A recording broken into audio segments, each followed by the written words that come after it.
Hi, this is Paul from Foresight Tech. In Unit 2, we learned the basic data analysis. Now let's move to Unit 3, modeling change. We will learn basic knowledge about mathematical modeling. In this video, we were going to deal with the linear model, which is the simplest type of mathematical models. And we will focus on determining if a linear model is present or not. Let's see the outline. First, I will introduce the basics about the linear modeling, including recursive formula, explicit formula, graphs, and alternative notations. Then we will practice two questions together about how to determine if a linear model is present. Let's see the material. Here is a big picture about what does a linear model do. Suppose we have data which look like a straight line. First, we can find a line which is a linear model to best fit the data.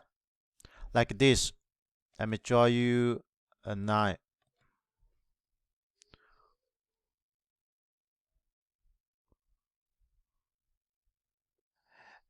And then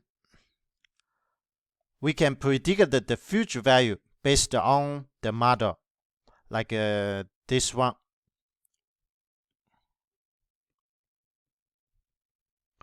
And here, this point, which is the predict for the future value. So two steps are involved. The first step is to build the model, right? So the first is build the model. So the second is to predict, to prediction. That is what modeling usually do for us.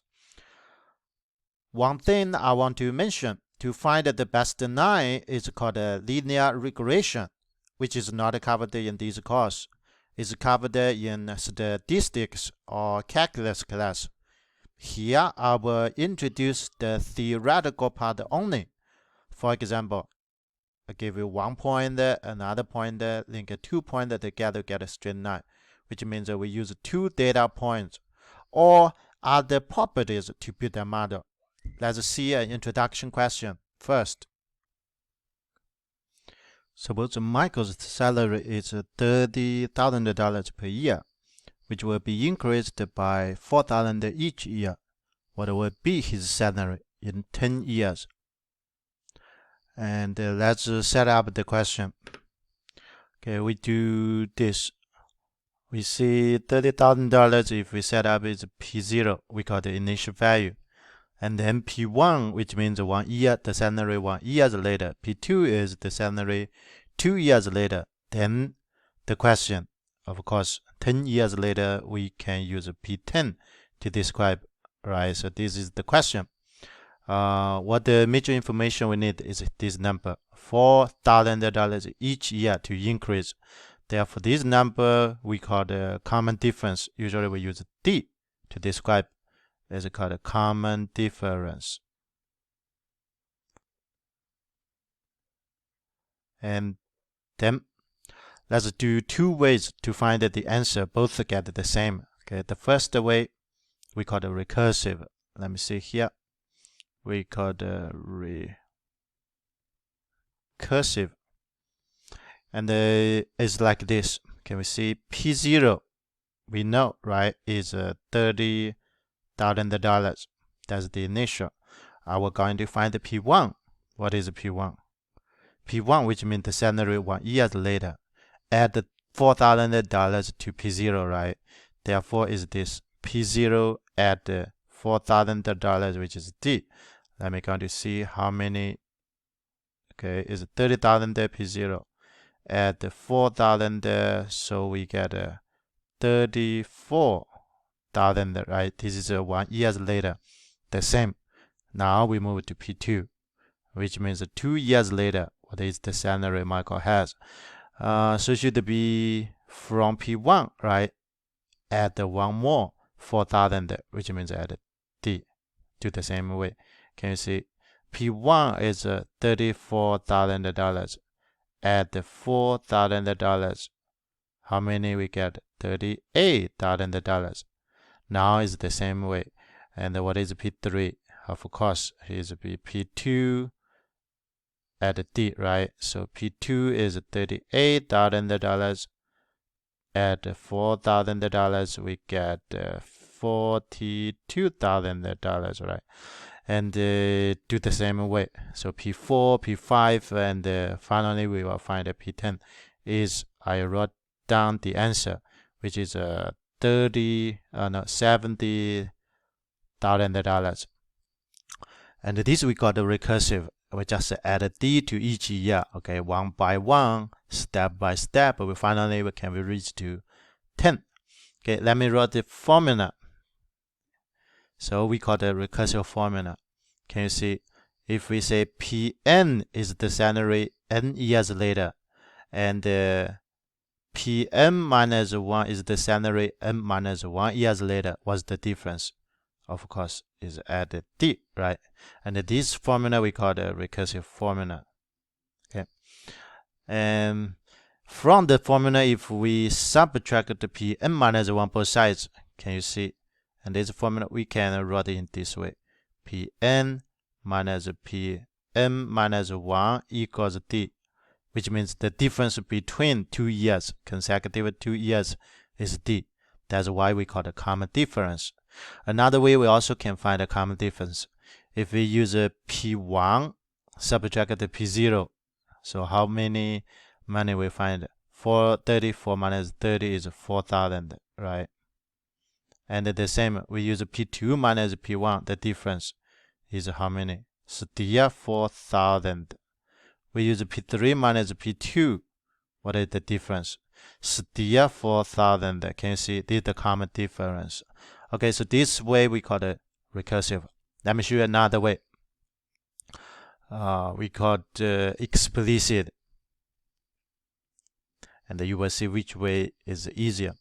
And this explicit is do this. We need to find a P10, right? Let me write the P10. I will do jump. Okay, I will directly jump from P0 plus. Say, how do you think? How many we need to add this time? Okay, 10 years later, add how many dollars to, or increase the total how many? Each year increase 4,000. Increase D, 10 years, right? Which means increase 10 times D. Can you see? 10 times D. That doesn't make sense. Or we put it here. This is the total increase in 10 years of the salary, right? Okay, so if we do calculation now, which is this, P0 is 30,000, and add 10 times 4,000. 10 times 4,000 is 40. Add 40 to 30, we get 70,000. Is the same answer? Yeah, of course. Which way is easier? Of course, the explicit, right? And the first recursive usually computer likes that way. Okay, we do like explicit. Okay, and let me write down a formula. We call the explicit formula, which is this. So P10 is total increase is 10 times D. If I use N to describe, so what is Pn? N years later, increase how many? So increase N times D, right? Okay, so this is the we call the explicit formula. And this is the most important formula we are going to do. Okay, so we were going to discuss about it. Now we have two formula, recursive and explicit. What the difference?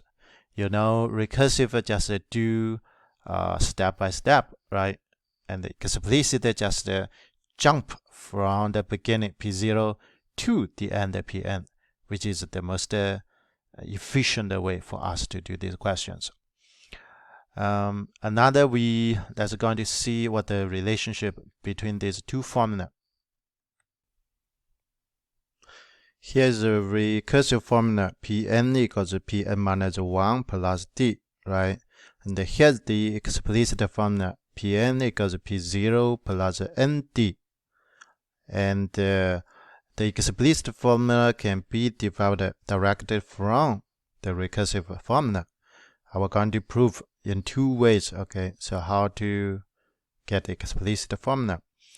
And first I will show you the terminology, and you can see. And the Pn usually we call the future value. Okay, and this usually we need to predict. This is we call the future value. And the P0 we call the initial value. That's what we have at the beginning, right? We call the initial value. And the N usually is the time, right? So we call it is time. And the D we call the common difference. We already know. Common difference. And now let me go into show the first way to prove. And we call the method 1. And I will show you a graph. So in this way we can prove. Okay, and this is the value, and here is the beginning, okay, which is a P0, and then we have a P1, and then we have a P2, and then we have a P3, goes on to we have a Pn here. We need to find out what is Pn, right? And can you see? And from P0 to P1 we increase D, though the distance is D. And then we have another D here, another D here, goes on. The last with D I have a D. Okay, how many total? If we find out how many total D here from P0 to Pn, so from P0 we can find a Pn. How many? And not difficult to find. Can you see? If it's P1, and then we have 1D. From P0 to P2, we go through 2 Ds, right? From P0 to P3, go through 3 Ds. Therefore, from P0 to Pn, how many D? So definitely we have a N Ds in total. Okay. Therefore, what do we get? From this graph, definitely we can get this. We can get a Pn is from the P0 plus N times D, right? So this is the proof for the first. And then I'll give it the second. So I look at the second method, we can prove. We do algebra. Okay, so the basic algebra way. You can see one by one. P0 is P0, no problem. And then P1, recursive tell us, is P0 plus D, right? And let me write in another way. I will write the P0 plus 1 times D, the same, right? Okay, and then I will going to find the P2. Recursive give us P2 should be P1 plus D. Now what is P1? Okay, see, P1 is here, right? That's a P1. Okay, I will plug this P1 to this way, and let's see what we get. We will get this. So we will get a P0 plus 1 times D, right? This is P1, and then plus D again. D plus D is 2D. Therefore, we will get a P0 plus 2D, right? The same. Have we find something? Okay, let me highlight. P1 is 1 times D, right? Increase 1D. P2 increase 2D. Imagine. So how about the P3? Should be 3D. Let me going to verify one more. So P3 should be P2 plus D. What is P2? I'm going to highlight. This is a P2, right? This is a P2. So I plug that P2 to here. See? And we will have this P0 plus 2D plus D. 2D plus D is 3D. Therefore, we have P0 plus 3D. If I highlight it this way, that's what we expected, right? And now you know. So P4 is 4D, Pn finally is ND. Okay. If I go down, it's like this. So finally we have Pn should be how many? nd, right? So p0 plus n times d. You see, this is the formula. Okay, so pn should be nd, and so this is the formula. We call it explicit, right? And now I'm going to see a graph, and we will use the explicit formula to see the graph of pn. Let me write here. We will use this pn equals p0 plus n times d. That's the explicit formula, right? How to describe the graph about the pn, the relationship between pn and n? Let me going to do these three cases.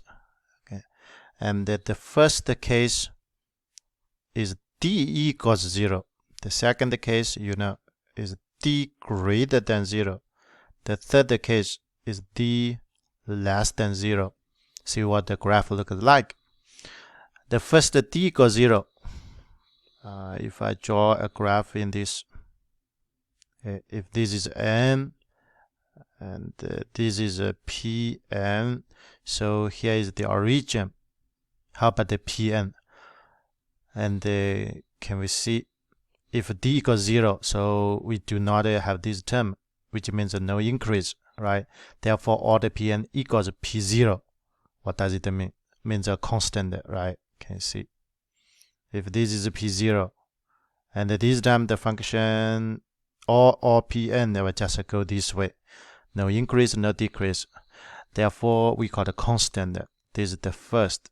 We call it constant.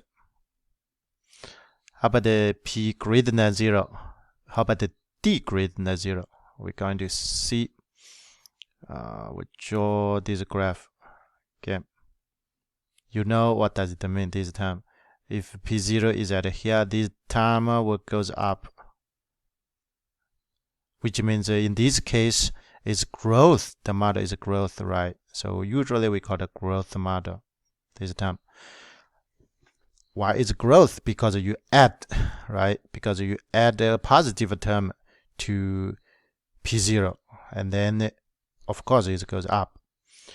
If you learned before, for what is the straight line mean, and the d is exactly what is slope, and the bigger d, the bigger slope, they go much more faster with the function. Okay, let me highlight. How about the d? D is slope. Okay. If I put here, d is just a slope. How to find the slope? If you remember, we need the 2 points. From these 2 points, we can make this right triangle. Okay, so these we call the run, and this is a rise, right? Increase. Let me see. We call it rise. So what is the slope? Slope tells you is just the rise over run. Okay, so the formula, let me highlight. We learned this formula before in the line equation. The bigger the slope, the steeper the straight line goes up. Okay, and then the last term, which is d less than 0. You know now d is the slope, and if the slope less than 0, which means the line goes down. You have this basic knowledge, right? And then the graph will look like this way this time. This is a p0 and goes down. Okay, therefore give a name. This we call the decay. And here is all the graphs. Now let me go to see other alternative notations for linear modeling. First, let me write the explicit formula. That's the most common notation, which is pn equals p0 plus nd. And we have other ways to write in this. Can you see? And then the first, we can switch the order of n times d, right? because of commutative, like this. So someone probably like you wrote this. So Pn equals P0 plus D times N still the same, because 2 times 4 equals 4 times 2, right? And another, can you see, we can switch the order of addition, which is commutative still. Okay, someone probably wrote this way. So Pn equals Dn plus P0, still the same, right? Commutative. And one more way, someone probably like wrote this. So Pn, now we switch n and d, we have n times d plus P0. See, this is all the other ways. Usually we write the comma. Other than this, we still have others. Some don't like to use n to describe the term. Someone like the t to describe a term. So we can write the pt equals p0 plus t times d, or you can use d times t, whatever. Okay, and this is one way. And then we still have others. We use the kind of function. Do you remember f parenthesis x, like that way? So now the function is p, so we can use this pt. See, this is a function, the y value, right? It is p0 plus td. Or someone you can use the variable is still use n. So we have this and this way. And the last we have this way, the function. So we learned before, the non-function y equals mx plus b, right? Do you remember this? Okay, and let me highlight. In this function, we have the variable. So the independent variable is x, which is x equals just n. You know, the dependent variable, which is y. So y is just Pn in this, right? What is m? M is the coefficient of x, which is the slope. Do you remember? That's d, right? The last is b is p0. Okay. This is all the alternative notations for, let me highlight for what is the explicit formula. Now let's practice some questions together. Here is the first question. Which of the following is a linear model? Can we see? It asks the relationship between Pn and Pn minus 1. What does that mean? That means we need the recursive formula, right? Let me write down the recursive formula here so we can compare.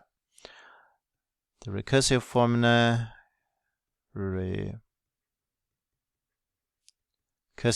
is this. Is Pn equals Pm minus 1 plus d. That's all we need. And now we can see A. How about A? A is not correct. Because what? Because these two coefficient is wrong. Can we see in our recursive formula, do we have a coefficient there? We do not have, which means the coefficient is 1. Okay, but now A is 2, so that's wrong. The same reason for B. The coefficient 2 is wrong. Okay, and how about the C? C is wrong because of this power. Do we have a power? Okay, in our formula for Pm minus 1, no, we do not have, which means the power is 1. That's linear. So here the power 2 is wrong. Therefore, D is correct. Of course, D is correct. Exactly right. What is 6? 6 is the common difference, D. Okay, let me write this 6, of course, is D. Therefore, D is correct. Now, let's go into see one more question. Here is the last question. Which of the following is a linear model? And we can see, so here they ask us about the relationship between Pt and T, right? What does that mean? That means we need to compare these to our explicit formula, right? Now is not a recursive formula. So first let me write down the explicit formula here. Explicit formula, so we're going to do this.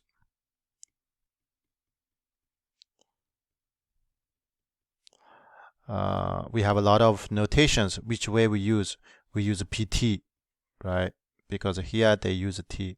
So PT equals P0 plus either dt or td. So here is better we write d times t. Okay, d times t. Remember, this is the formula. Now I look at the A. How about the A? A is not correct. Why? Because t has a power. See, the power of t equals 3. But in our formula, the power, no power, which means the power is 1. Linear. This is not a linear. This is a cubic function. Okay, so here is wrong. And how about the B? See, B about the variable t is go down to the bottom. That's reciprocal. Okay, in our function is a linear. This is wrong. Reciprocal function is not a linear. So this is wrong. How about the C? C is exactly true. Can you see? Exactly follow the formula. So P0, the constant number, is the initial, right? And then 6, which is the coefficient of t. That's a coefficient of t. That's a d, common difference. So C is exactly true. How about the D? Okay, D is completely wrong, right? D is what? D here t goes to exponent. That's an exponential function. And we were going to see that's exponential modeling. We're going to learn in the next topic. That's all. Thank you. I hope you enjoy learning on this topic. If you have any question, please leave your comment. If you like this video, please give me a thumbs up. Thank you for your support. Please don't forget, you are very welcome to subscribe to my channel for more videos. In the next video, let's see, we are going to deal with the common difference for linear model. Hope to see you there. Thank you. Have a nice day. Bye.